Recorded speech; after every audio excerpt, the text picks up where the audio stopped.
Joanna Coles gilt als eine der erfolgreichsten und einflussreichsten Frauen im Medienbusiness. Sie war jahrelang Chefredakteurin der amerikanischen Zeitschrift Cosmopolitan. Seit ihrem Weggang ist sie Produzentin diverser Shows, unter anderem für die bekannte Serie The Bold Type. Die New Yorkerin ist zudem Autorin und berät zahlreiche Hollywood-Studios bei Drehbüchern. Ihr Ziel: mehr Serien und Filme mit starken weiblichen Charakteren. Yes, so thank you so much for having us. My pleasure. Yeah, so happy to be in your beautiful apartment. So Joanna, can you please tell us, how did you find out what is your dream job? Do you know what you want to do when you was like a little child, or? I knew from a very early age I wanted to be a journalist and a magazine editor. And when I was about 11, with my friend next door, we created our own magazine. Oh, nice. We sent it to all the neighbours, Yes. and we also sent a copy to the Queen of England. Oh, and very nice. The Queen, her lady-in-waiting, wrote back and said Her Majesty had loved the magazine and was looking forward to more issues. Oh. And so that was all the encouragement I needed. Very good. And so what do you think, what was the most important steps in your career? I think knowing what you want to do is very important. Yes. And then finding people who can support you in that journey and who you can help too.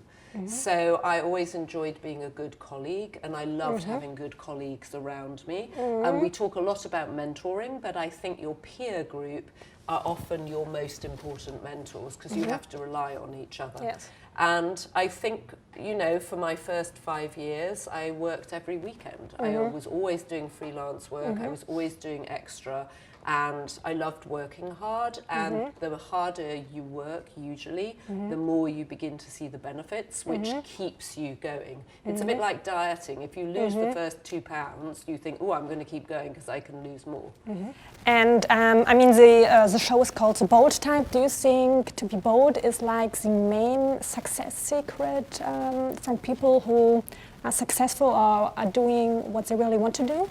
The show is called The Bold Type because the characters in it are bold, and I think being bold is part of how you live your best life. But I think for young women at the moment, they are finally being encouraged to be bold and to take bold steps. And it doesn't matter if you fail. You know, what's worse is not to have tried. How do you become such a bold woman?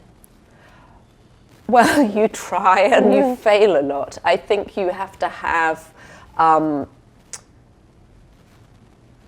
I think it helps to be insensitive. And I like to say that I personally have a skin much thicker than an elephant, because it's very easy to be put off by other people's criticisms or other people's doubts.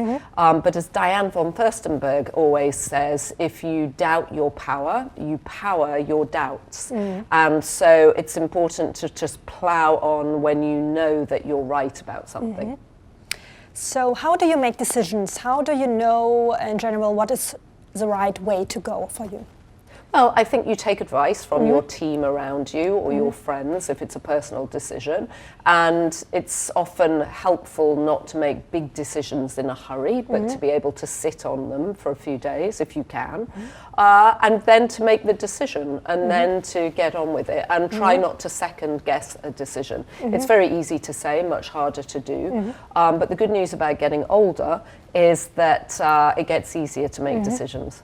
But I think, you know, taking advice, not doing something, not rushing into something, helps. Yeah. And what was your vision when you started, and what is your vision now? Or do you have like a big vision from the beginning? Well, my vision around the media that I create is to make sure that people, the audience, aren't patronized. And I have always felt that women as an audience are largely patronized, often because the content that they were being given was produced by men. And I can't tell you how many men I have sat with who've said to me, let me tell you what women think about this. Women, I mean, men in fashion companies, men in beauty companies, men in popular entertainment. And I'm like, we got this. We know what we think. And I wanted to create content that shows women as complex beings who are just as interested in the Middle East as they are in mascara, and there's no reason why they can't be. And men are allowed to be interested in sports and finance and business, but women were always kept in a corner. And I think, you know, I'm not the only woman created to be thinking that. There's now a whole generation of us who are like, this is ridiculous. We want to create complex shows for women because we believe the female audience, shock, can take it. Did you sometimes experience that women don't dare to think really big, or do you think that changed? I think that women still have confidence issues. I think that men don't suffer from the same self-analysis and constant second guessing that women can do. I think it's cultural, it's how we've set up our culture, and it's structural, and I think women are beginning to change that. And I do think that women like Reese Witherspoon, super brave to be doing what she's doing, and it's exciting, and I want to be part of that. Yeah. And I mean, you know a lot of really great people. What do you think, what are the most important characteristics if you really want to make it to the top and to be, I think you have to work hard. I think you have to turn up on time. I think you have to do a lot of reading. I think you have to spend a lot of time trying to understand the context of the world in which you are working. And I think you have to be nice to people. I think it's very important to build a good network of people who trust you. And one of the things I wish I had done earlier is ask people for help. I think as a woman, you often feel you have to have all the answers, and that if you ask for help, it suggests that you're weak. And as I've gotten older, I've gotten much better at asking for help. And also putting your hand up and saying, I'm not sure about this. It's not a weak thing to say, I don't know. Actually, what that allows other people to do is to give you their ideas, which is often the best way to make a decision. So I think it's a combination of things, but much harder to get ahead and be good at doing what you're doing if you are not kind to the people around you and if you are not trustworthy. And I mean, you've met so many interesting people during your career. Do you have any advice on networking and how you really build a powerful team? Yes, I think I think it's very important to create your own network of people at your own stage, of people who are coming up below you. I always want to work with smart young women who've got less experience than me, because they often have fresh ideas. But I also want to meet people, and I try to make a point of continuing to meet people who make me feel nervous, people who I am excited to meet because they have done something much bigger than me or much better than I have, because you learn from them too. You learn from people above you, learn from people below you, and I like people. I'm excited to meet people, and I always want to know what people think. You know, I'm the person that sits next to the person on the subway and says, oh, what did you watch on television last night? Because I like to know, and I want to get what people enjoy about entertainment. But how do you meet people who are, you know, much more successful as you? How do you did that? How you just wrote them an email, or how do you get in contact with them? One of the secrets I learned from being a journalist, when I had to get hold of people for stories, was that often people are available very early in the morning and very late at night, and often their assistants haven't yet started. So if you call the number or you email them, you often get a response immediately.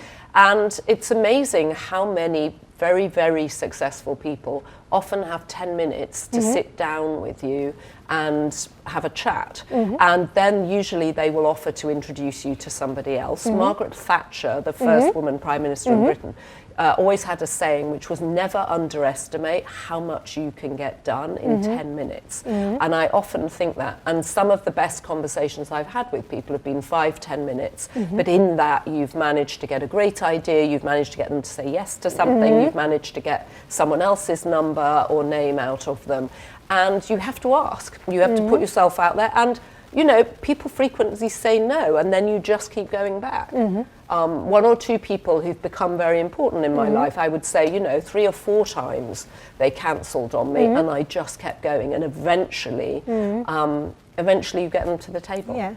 So do you think some people give up too early? I think some people give up too early and they say, oh, well, I tried them and they said no. And you're like, well, go back and go back until they say yes. And you'll realise in business that it's essential to not take a no personally. Just take it as that person not having time at that moment or not having the inclination at that moment. But people also respect people who come back and keep asking.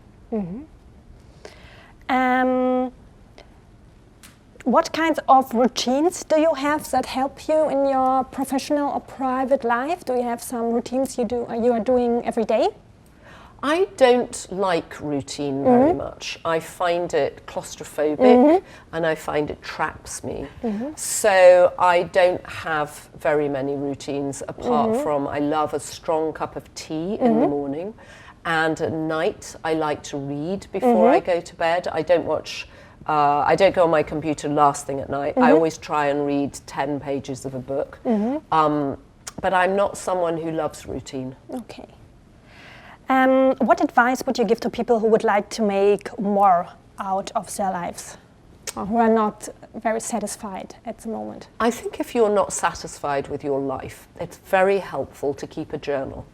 And over a period of 6 weeks, 3 months, 6 months, you begin to see patterns around what is it that is making you not satisfied? Is it the people you're hanging out with? Is it your work? Do you notice that if you go to the gym you feel better or you feel worse? If you go out with this person, do they sap your energy or give you energy? What is it about your day at work that makes you feel good or bad? And once you begin to build up information about yourself, you begin to understand yourself better. You have pattern recognition, so you can begin to make effective changes. It's really difficult to do. Most people don't do it. It is unbelievably, exponentially helpful. Have you done a journal? I have kept journals since my age, since the age of 7. Oh. I don't keep it every night. Sometimes I do it once a week. Sometimes I do it once a month. But I find it very helpful keeping journals. And also, sometimes in business, people will try and in your personal life, people will try and gaslight you and say, oh, I didn't say that, or did I say that? I'm not sure I said that. And to be able to go back to them and say, yes, and actually you said it on the 22nd of February, and this is what you said, is very helpful. I have found it inordinately helpful in business to have really effective notes on conversations I've had, and similarly in my personal life. I mean, Joanna, you are like a really positive and strong person, but do you have like really low points in your career or life, and how do you manage to get out of it? I obviously have low points like everybody else. I get out of it by spending time with friends. I get out of it by exercising. When you exercise, you produce more dopamine. And I'm a great believer in spending time with other people because I find it gives me energy. And one of the things that makes me anxious about how we have sold this new generation on wellness is this idea that it's a great thing to spend a lot of time on your own and to be pampered and to go to a spa. And I don't think in the end that's necessarily what people want or need. I think you're much better off being social and being out and being committed and being involved in something and contributing to something. It's just all the research shows that if you have meaning and you're involved in with other people and they rely on you and you rely on them, you will be happier and feel that you matter, which is really important. And we know in all the studies of older people, the more social you are, the more you stay connected with other people, the longer you live. It's literally life-giving advice to stay social and connected. And Joanna, in one interview, I think it was a podcast, I think you said that you don't like the word balance. Or what do you think about balance and about managing things? I think we have sold women a false bill of goods about being balanced. It is impossible if you have children and a family and friends and a big job, or even a small job, to stay balanced. I'm not saying it's a bad goal, but I think it's very hard, and what one wants to help people do is embrace the chaos. Life is chaotic. You cannot plan most of the time. You can make plans, but you have to know that plans are going to change. Business changes. The world is changing. It's changing so much faster than any of us expected. You know, look what's happening in world affairs. 3 years ago, if you'd predicted how the sort of bigger geopolitical powers would have changed, no one would have believed it. So I think balance is not a good thing to try and struggle for. I think keeping your own core stability is a better goal, because when the wind blows in a direction you're not expecting, you won't get blown over. And I mean, Sheryl Sandberg, for example, just talked about Lean In. What does Lean In mean to you? Well, I thought Lean In was a fantastic book, because what Sheryl Sandberg did was to bring all the data together for the first time, so that you read her book and you realised, goodness, women have been going to college in the same numbers as men, and yet only 3% of us are running Fortune 500 companies. There's only, in America, 18% women in Congress, 21 senators out of 100. Why are women doing so badly in the leadership stakes, which is really what the book was about. And I think what Sheryl was talking about in terms of leaning in was make yourself visible in the office. Don't do what women have been conditioned to do, which is disappear. Take a seat at the table. Don't decide, oh, I'm going to have a child, it doesn't matter, I'm going to edge out of the workforce, I'm going to stop making decisions. No, and of course, offices have to be more flexible. People need to give more parental leave for people. But she was pointing out the leadership gap, which is structural and which companies need to address. And women need to say, I want to be a leader, and not feel bad owning their ambition. And yet there is an entire culture that's been constructed to make women feel that if you ask for something, you are too aggressive and you're not going to get it. Yeah. So, I think if women haven't read Lean In, it's a very good book to start with. When I was at Cosmopolitan, we did the first excerpt. We did a 20-page excerpt of it. And Sheryl Sandberg became our careers editor. And the information and the research she pulled together in that book was really, really helpful for young women.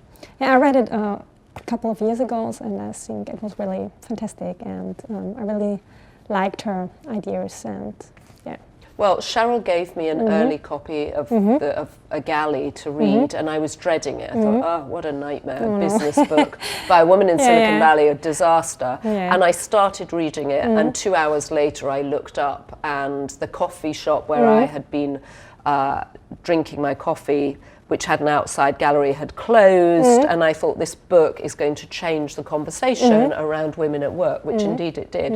And now she's had a lot of backlash, and you know, Facebook is a problematic company for all sorts of reasons. But what she did in that book, pulling the research together about the gap in female leadership, was really important. Yes. What other books would you recommend? What are your favorite books? Well, I love Arianna Huffington's book about getting more sleep. It's very easy for women to feel that they're the caretaker of the family, especially when you have children, and you get your evening back, and it's very easy to think you can stint on sleep. Sleep is very important. And then I think reading novels are great. I love reading novels. I love reading memoirs. I just finished Tara Westover's memoir, Educated. Very smart young woman who grew up in the middle of the country with parents who were religious zealots and who believed that she was evil by going to college, and she forged her own way, ending up with a PhD from Cambridge, an extraordinary book. I loved Michelle Obama's book, Becoming, about the compromises she had to make when her husband became president of America. So there's no shortage of really good books out there. And I wrote my own book, which came out 2 years ago, called Love Rules. Oh, yes. Great. About how to have relationships in the digital world, because it's so easy now to text people rather than call them, and it's much easier to, you know, go on Facebook and pretend you have a social life with all your fake friends than actually to put the work in to have a real friend. That's true. Joanna, what entrepreneur or company do you admire? I mean, we already talked about some great women, but do you have like a company you really like, or an entrepreneur different? Well, one of the companies I love being on the board of is Snapchat. And I love Snap because what it's trying to do in the digital space is to connect real friends with each other. So it's not like Instagram where you are showing off and putting out a public performance. It's really about the intimate moments, capturing the intimate moments with friends. So I love being on that board. And what's fun is that the two co-founders, Bobby Murphy and Evan Spiegel, were 21 and college roommates when they came up with the idea. When I met them, they were 23. And what's astonishing is watching the company grow and become this worldwide network. So that would be a really fun company that I love being involved with. Great. And what is your advice for young entrepreneurs, for young women who want to start a company? Well, we know it's very hard for young women to raise money. Only 2% of venture capital funds actually go to women. It's hard for them to ask for money, and it's hard for them to ask for a lot of money. There are some practical solutions. Some people feel that if you go in with a man, it makes it easier. And in the short term, if that's what you need to do to get it done, then I think that makes total sense. I also know that that's annoying, and I've spoke to women entrepreneurs who feel, who cares, I just need the money, and other women who say absolutely not, I'm going to do it my way. There's more awareness of it now, especially in Silicon Valley, where a lot of the American VC funds are based, and there are now funds that specifically focus on women or minority-led businesses.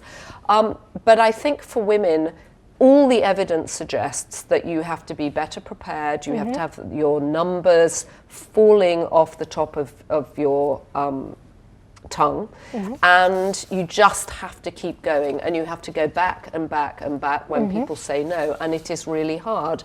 It helps knowing it's going to be harder going into a situation, and it helps talking to other women, and it helps to ask men to reach out and validate your business idea and set you up with their connections. Another question, what does success mean to you? I think if you're a reasonably successful person, you never feel successful because you always feel like, well, if you've managed to do this and you've had success at it, then it can't have been much of a challenge, and so you're constantly looking for the next challenge. So in my own career, I moved from newspapers, I moved to magazines, now I've moved to television, and each time you're just setting the goal higher. And I remember when I started at Marie Claire, someone sent me a magnum of champagne, and I thought, well, I'll open it when I've really got something to celebrate, and it's still in my cupboard. Wow, really? And that was 12 years ago. And I never quite felt I had the moment to open a magnum of champagne. I've opened many bottles of champagne, but I'm still waiting for the moment. Maybe when we have season 5 of the Bold Type Commission, then I'll open it. That would be a good reason. Yeah, but it's sitting there, and there's a reason it's sitting there. Yeah. And what motivates you every day to give your best? Well, I love telling stories. I've always loved telling stories. I have a big imagination. I'm very interested in what goes on in real life, and I like marrying the two together. I'm not interested in sci-fi or fantasy. I love the richness of real life and trying to show that. So every day I wake up wanting to work with the best writers, the best directors, the best actors that I can, and putting people together and creating an energy that's bigger than any one person is, I find, very fulfilling. And when you do it and you get a great product, it's super exciting and you just want to do it more. And there are so many good, especially at the moment, women writers and women directors that I'm very excited to meet over the next 6 months to a year to get some big projects off the ground. Great. And So last question, what are your plans for the next months, for this year? Or do you have some goals, especially for this year?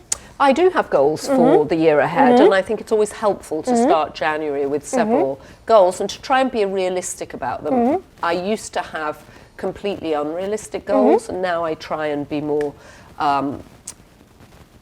thoughtful about them. My next 2 or 3 months, there's a lot of travel involved. I live in New York, but I spend a lot of time in Los Angeles. Next week I'll be out in San Francisco researching for a new television show I'm creating about Silicon Valley, which I'm very excited about. Great. And it's about venture fund managers and about entrepreneurs, and it's that sort of cross-section. So I'm going out there with the writer next week to do research. I come back. We're then celebrating the launch of The Bold Type Season 4. Nice. Then I'm going back to LA to talk about some new ideas I have with some very exciting writers. So this year for me will be a year about making new business partnerships with really exciting writers. And you said you also have like unrealistic goals. What do you think, how important is it to really also like think big and have unrealistic goals? Well, I find it motivating. So, 1 or 2 years off, I have really big goals. And then every day you're trying to get things done. So it's measuring the small, finite things you can actually tick off your list, and also have the bigger goals that you're always working towards. Great. Yes, so thank you so much. So many exciting things are coming up for you. Oh, I hope so. Thank you. Thank you. Fingers crossed. Yeah. So thank you so much for your time. It was really interesting to talk to you. Oh, my pleasure. Thank you. Thank you.